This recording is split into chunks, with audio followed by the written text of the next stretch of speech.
Hi, this is Raving Rendell, aka Matt Allman, and wanted to talk today about tuberous sclerosis, which is something I've had since birth. Today, after finally being able to see a neurologist for what I believe to be depression, that was in November, and then I had two recommendations based on TSC that she wanted to have me do. The first was an EEG, which I haven't had since like 1987, I believe. So it's been a very long time since I've had that. The second thing she wanted me to do was because I am on seizure medications, Dilantin slash phenytoin being the latest one. She wanted me to have a bone density scan. And that's fine. I mean, it's just one of those things. Well, I don't know why they didn't want to do that before, but they didn't. I'm going to turn this just a little bit. There we go. So I went and I got that done today, and I was checking out on the thing instead. I don't know why this didn't occur to me. It said, do you take any one of the following things? It said calcium and vitamin D, which I just started taking a little over a month ago, maybe 2 months ago. But then it said seizure medication, Dilantin slash, I think, what was the other one? It wasn't one I had taken, but we went out and did that, and then me and my dad went over to Goodwill and started talking. And so basically what I ended up with today was this: a little bit more knowledge about my past. Apparently, because I was talking, I said, I really wish somebody would have told me this when I was on Xarelto and phenobarbital. It's like it said seizure medication. It didn't say Dilantin, it said seizure medication, which means for my whole life, this calcium problem could have been a major issue and nobody did anything. I'm 38 years old, for Christ's sake. This should have come up before now. So basically, I was talking to my dad. I said, well, that really kind of worries me because I couldn't remember when I had been put on phenobarbital. I had always been on it for my life as far back as my memory goes.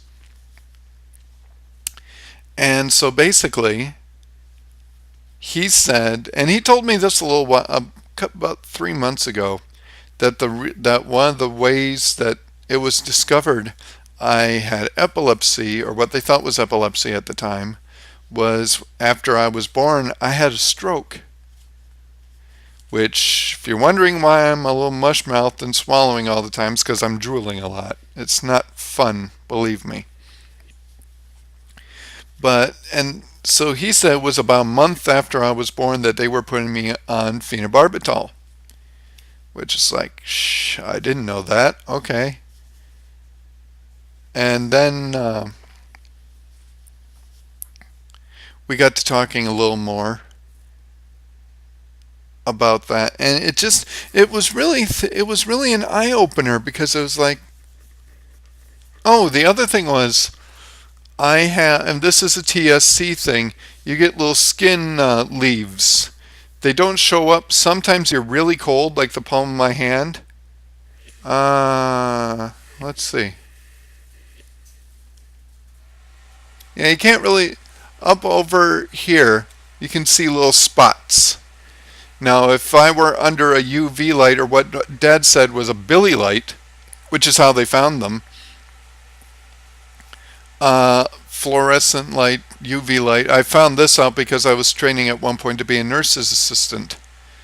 And when you do that, one of the things you learn is obviously how to wash your hands correctly. Well, I'd sit there and wash my hands, and you go under this light. And I had seen these things, so I knew what they looked like. But the teacher was like, no, that's not clean. Okay, did it again. That's not clean. Okay, bitch, come here. I'm going to do it in front of your face. This is not dirt. This is a skin condition. But apparently, according to my dad, I have a form of albinoism. I had never heard this. I had known about the skin lesions, but I did not know it was a form of albinoism until he talked to me today.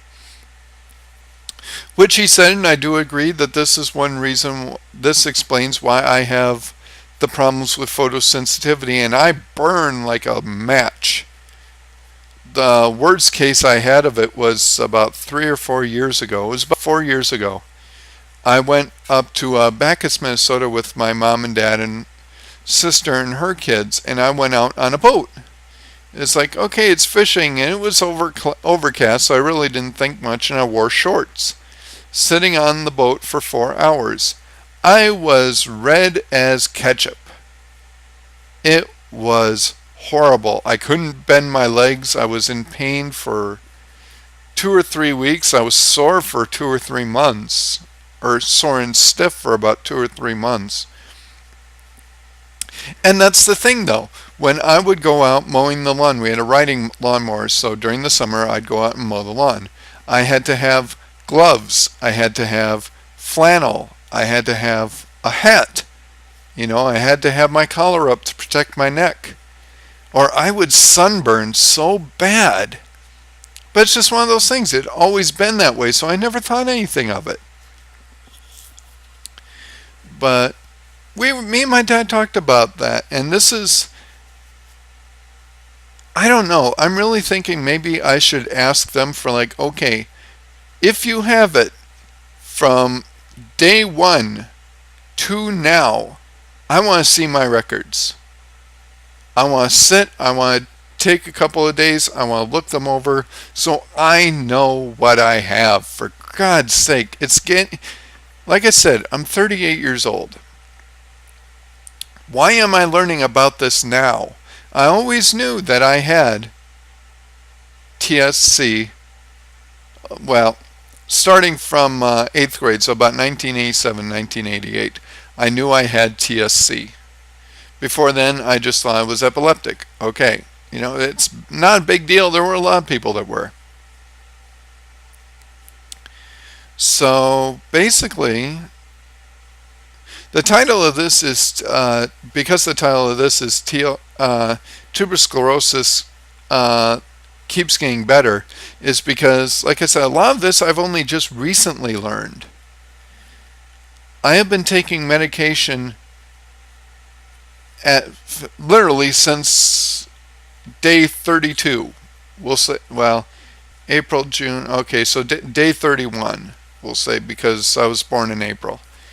And first month, yes, I'm being an asshole. But really, I think a lot of times when I was in the Mayo Clinic for Dr. Yango in the late 70s, early 80s, and then Ken Swayman in the 80s and 90s, they were talking to my mom. And especially Swayman would talk to my mom and dad. I wouldn't even be in the room a few times. And it started when I was in Wenatchee, but it wasn't too clear yet when I was in Wenatchee. I'm sorry to him. He was a sweetheart of a person, but I can't think of his name right now. But he was I want to say Garver. Dr. Garver out there. Yes, it was Dr. Garver out in Wenatchee. He just retired about a year ago. Last March, he retired. But with Dr. Garver, it was one-on-one. For the very first time, I was the one going to my own doctor. No parents, no nothing. It was just me. And I was able to slowly learn a little bit. Not very much. I still didn't learn. I still have a lot to learn. And it's aggravating that I'm only hearing this now. That the reason I've had trouble enunciating and speaking because I got so much spit in my mouth is because I had a stroke when I was a kid. Well, shit, that would have been nice to know as a kid. I could have worked through that. That has been one of the reasons why I have such low self-esteem since I've been a kid. It is very hard to enunciate and to speak for any length of time when every 15, 30 seconds you have to stop and swallow.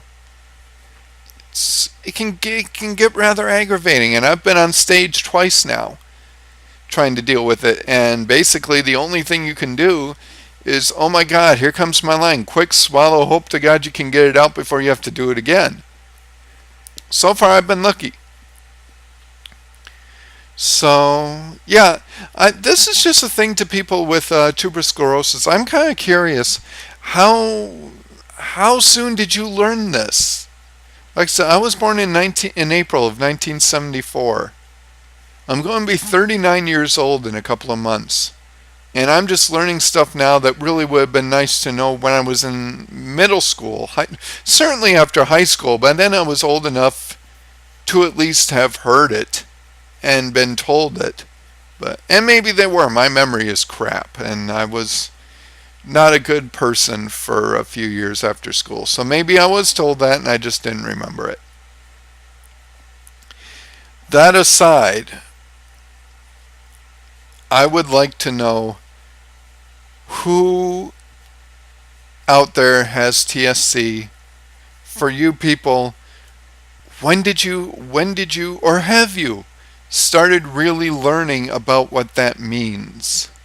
Like with me, I've got bone deficiency problems possibly because I've been taking it since I was fresh out of the womb practically.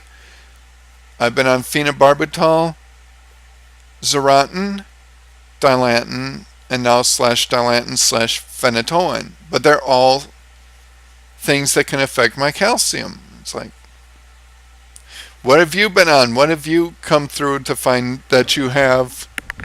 Or maybe what problems have you grown up with that you're just finding out the cause, that took you a while to find out the cause for? Whatnot. Even if you just have general comments, please put them below. I'm in Mankato, Minnesota, and I don't know if there's anybody else with TSC out here. But it would just be really neat to hear from some people with it. And I don't care if I'm the only one who's going through this. I seriously don't.